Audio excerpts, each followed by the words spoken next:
비트코인이 결국 암호화폐 시장의 왕자를 차지할 거다. 캐시 우드의 이런 전망 어떠신가요? 상당히 과감하게 들리는데요. 안녕하세요. 여러분의 지적 탐험을 함께할 더딥 다이브입니다. 오늘은 아크인베스트의 CEO죠. 캐시 우드가 이 복잡한 암호화폐 시장을 어떻게 보고 있는지 그 속내를 한번 깊숙이 들여다볼까 합니다. 워낙 시장에 영향력이 큰 인물이다 보니 그 분석이 궁금해요. 특히 비트코인을 왜 그렇게 중요하게 생각하는지, 또 달러랑 가치가 연동된 스테이블 코인이 생각보다 꽤 유용하다는데 그 이유는 뭔지, 그리고 아크가 진짜 눈여겨보는 프로젝트는 또 어떤 것들인지, 이런 점들을 하나하나 짚어보겠습니다. 그러니까 오늘 우리의 목표는 이거예요. 정말 빠르게 변하는 이 디지털 자산 세계에서 기술 혁신을 최우선으로 삼는다는 캐시 우드는 어떤 기준으로 진짜와 가짜를 가려내고 또 미래 가치를 판단하는 걸까? 이 질문에 대한 답을 함께 찾아보는 거죠. 준비되셨나요? 자, 그럼 바로 시작해 보시죠. 먼저 캐시 우드의 그 기본적인 투자 철학, 그것부터 좀 알아봐야 할 것 같아요. 암호화폐 시장 자체는 굉장히 좋게 보는 것 같은데 그렇다고 막 아무 코인이나 다 좋다고 하는 건 아니더라고요. 진짜로 크게 될 암호화폐는 몇 개 안 된다. 이렇게 딱 선을 긋는 걸 보면 상당히 까다롭게 고르는 것 같습니다. 맞습니다. 그게 캐시우드 투자의 핵심이에요. 선별적 접근.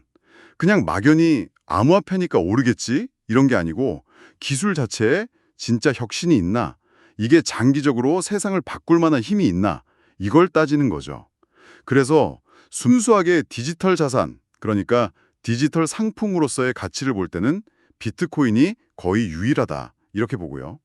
그 외에는 이제 실제 금융거래에서 쓰이는 스테이블 코인, 특히 달러 같은 주요 통화에 딱 고정된 것들, 이게 중요하다고 강조해요. 그럼 역시 제일 중요한 건 비트코인이네요. 캐시 우드가 비트코인에 대해 세 가지 핵심 역할을 이야기했다면서요. 네, 그렇죠. 첫째는 규칙 기반의 글로벌 통화 시스템의 기초다. 둘째는, 와, 이거 대단한데? 한 번도 해킹된 적 없는 레이어 1 블록체인이다.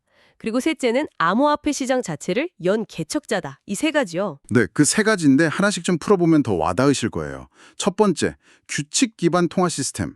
이건 비트코인 총 발행량이 딱 2,100만 개로 정해져 있다는 거죠. 정부나 중앙은행이 마음대로 찍어낼 수 있는 지금 돈이랑은 근본적으로 다르다는 거예요. 예측 가능하고 투명한 규칙, 이게 핵심입니다. 어떻게 보면 고전적인 화폐 수량설, 돈의 양이 가치를 결정한다는 그 이론하고도 좀 연결이 돼요. 아하, 그러니까 공급량이 딱 정해져 있으니 막 찍어내서 가치가 떨어질 염려가 적다. 이런 디지털 희소성에 주목하는 거군요. 그렇죠. 장기적인 가치 저장 수단으로서의 가능성을 보는 거죠. 두 번째, 해킹된 적 없는 레이어 1. 이게 보안성을 강조하는 것 같은데 레이어 1이라는 게 정확히 뭐죠? 레이어 1은 블록체인 네트워크의 가장 기본 바탕, 그러니까 메인넷이라고 보시면 돼요. 비트코인, 이더리움 이런 것들이죠. 그 위에 이제 다른 서비스나 앱들이 올라가는 거고요. 캐시오드가 강조하는 건 비트코인 네트워크 그 자체가 시작된 이래로 외부 공격으로 뚫린 적이 단 한 번도 없다는 사실이에요. 물론 뭐 거래소가 해킹당하는 일은 있었지만 비트코인 코드 자체, 그 기록 자체는 위변조된 적이 없다는 거죠. 이 강력한 보안, 이게 디지털 자산의 믿음을 지탱하는 기둥이라고 보는 겁니다. 기술적인 안정성이 결국 신뢰로 이어진다. 일리가 있네요. 근데 재미있는 게 이더리움에 대해서는 펀드 스트레스의 톱니와 의견이 좀 다르다. 뭐 이렇게 얘기했다면서요? 아, 네. 우호적인 이견이라고 표현했죠. 네. 이더리움도 요즘 디파이다 뭐다 해서 엄청 중요한 역할을 하는데 왜 캐시우드는 비트코인이 항상 더 중요할 거라고 생각하는 걸까요? 캐시우드 관점에서는 이더리움은 분명 대단한 플랫폼이죠. 스마트 계약으로 디파이나 NFT 같은 새로운 세상을 열었으니까요. 하지만 그 역할은 뭐랄까 다양한 앱을 돌리는 운영체제나 플랫폼에 가깝다는 거예요. 반면에 비트코인은 그 자체로 가치 저장 수단이고 더 나아가서 어쩌면 미래의 글로벌 결제 시스템의 근간이 될 수도 있다? 이렇게 보는 거죠. 역할 자체가 다르다고 생각하는 것 같아요. 그래서 중요도에서도 차이가 난다고 보는 거고요. 아, 기능적인 역할의 차이. 네. 물론 요즘 로빈후드 같은 데서 자체 레이어 2를 만들고 그러면서 다시 레이어 1의 중요성이 커지는 거 아니냐 이런 논의도 있긴 합니다. 이더리움 위에도 레이어 2가 계속 생기고 있고요. 이 구도는 좀 더 지켜봐야겠죠. 그렇군요. 비트코인의 상징성, 안정성 여기에 더 큰 점수를 주는군요. 자, 그럼 다음 주제 스테이블 코인으로 넘어가 볼까요? 이게 달러 같은 돈이랑 가치가 똑같이 움직이는 코인인데 이게 생각보다 훨씬 중요하다는 분석이 흥미로웠어요. 원래 캐시우즈는 비트코인이 신흥국에서 가치 저장 수단으로 쓰일 줄 알았는데 실제로는 스테이블 코인이 그 역할을 하고 있다고요? 네, 그 지점이 상당히 재밌어요. 이론적으로는 비트코인이 인플레이션 피난처로 좋지만 당장 쓰기에는 가격 변동이 너무 크잖아요. 근데 스테이블 코인은 달러 가치를 따라가면서도 디지털로 주고받기 편하니까 금융 인프라가 좀 불안정한 나라들에서 디지털 달러처럼 쓰이기 시작했다는 거죠. 아, 실용성 면에서 앞서갔군요. 그렇죠. 대표적인 게 이제 미국 밖에서 많이 쓰는 테더, USDT고 미국 안에서는 규제 잘 지키면서 큰 게 서클의 USDC죠. 서클은 유로 기반 스테이블 코인도 내놨고요. 특히 유럽에서 미카라는 포괄적인 암호화폐 법이 나오면서 이런 규제 준수하는 스테이블 코인이 더 중요해졌어요. 실제로 이 두 코인이 시장의 거의 90%를 차지한다고 해요. 신흥국에서는 그렇다 쳐도 런던이나 뉴욕 같은 금융 중심지에서는 스테이블 코인이 왜 필요할까요? 거긴 이미 금융 시스템이 잘 되어 있잖아요. 바로 그 질문에 대한 캐시우드의 답이 비용 절감이랑 효율성이에요. 블록체인 기술이 결국엔 금융거래 중간에 끼어 있는 중개자들, 소위 통행료 받는 곳들을 없앨 수 있다는 거죠. 예를 들어 우리가 신용카드 긁으면 가게 주인은 보통 2.5%에서 많게는 4%까지 수수료를 내거든요. 카드사나 피지사예요. 근데 스테이블 코인으로 블록체인에서 바로 결제하면 이 수수료가 1% 아래로 어쩌면 훨씬 더 싸질 수 있다는 거예요. 1% 미만요? 와, 이거 엄청난 차이인데요. 특히 해외 송금 같은 거 할 때 수수료 정말 비싼데 이것도 확 줄여들 수 있겠네요. 맞습니다. 나이지리아 같은 곳은 송금 수수료가 막 25%씩 하기도 한다는데 이런 게 거의 실시간으로 아주 적은 비용으로 가능해질 수 있다는 거죠. 물론 이게 당장 현실화되려면 기술 문제도 있고 나라마다 규제도 정비되어야 하고 시간은 좀 걸리겠죠. 그렇죠. 시간은 걸리겠지만 방향은 그쪽이다. 코인베이스 USDC 대출 상품 얘기도 흥미로웠어요.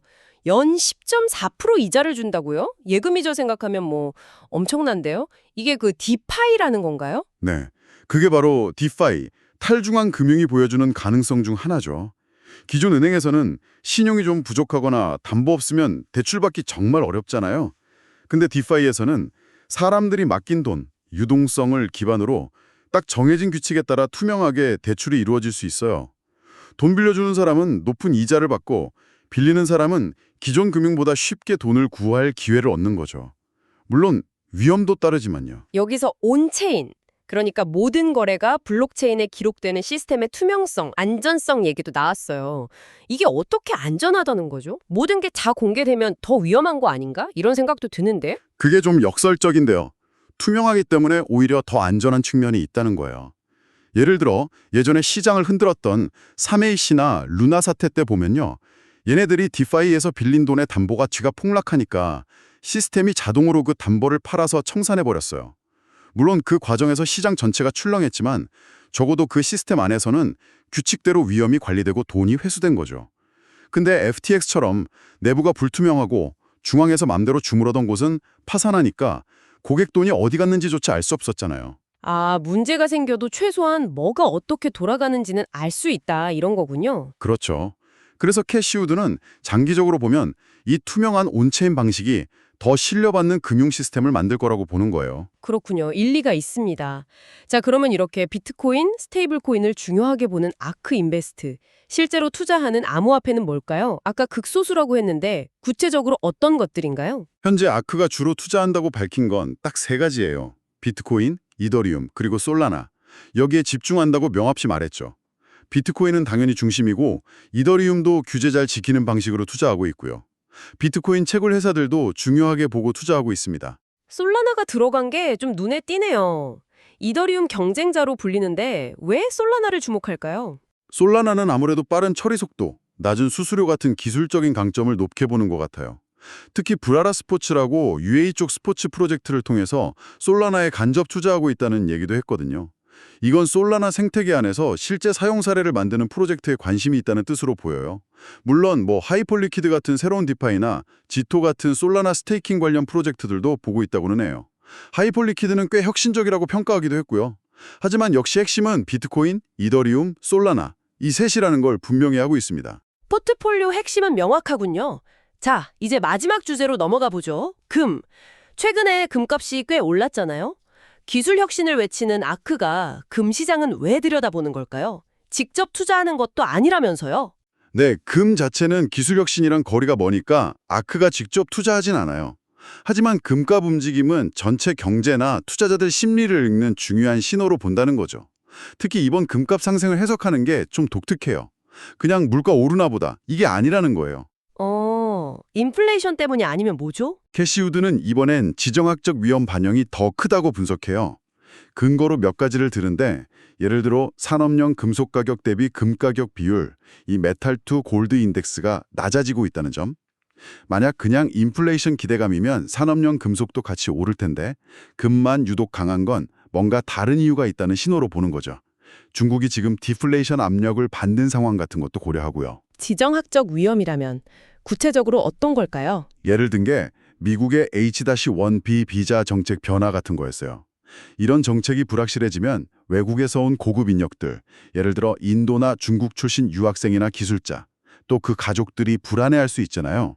이런 불확실성 속에서 일부 자산가들, 특히 나이가 좀 있는 분들은 변동성 큰 디지털 자산보다는 그냥 안전하게 금으로 돈을 옮길 수 있다는 거예요. 아하. 네, 그러니까 시장 참여자들이 지금 뭘 불안해하는지, 돈이 어디로 흘러가는지를 파악하려고 금 시장을 본다는 거죠. 단순히 경제 지표만이 아니라 그런 정책 변화나 국제 정세가 투자 심리에 미치는 영향까지 보려고 금을 참고한다.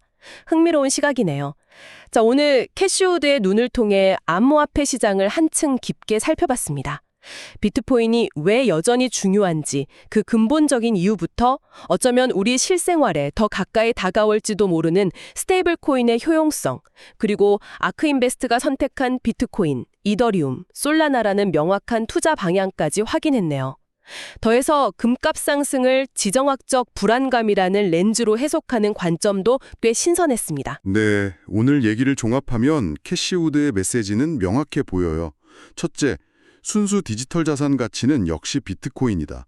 둘째, 스테이블 코인은 이제 단순 투기 대상이 아니라 금융 시스템에서 실제 비용을 줄이고 효율을 높이는 역할을 증명하고 있다.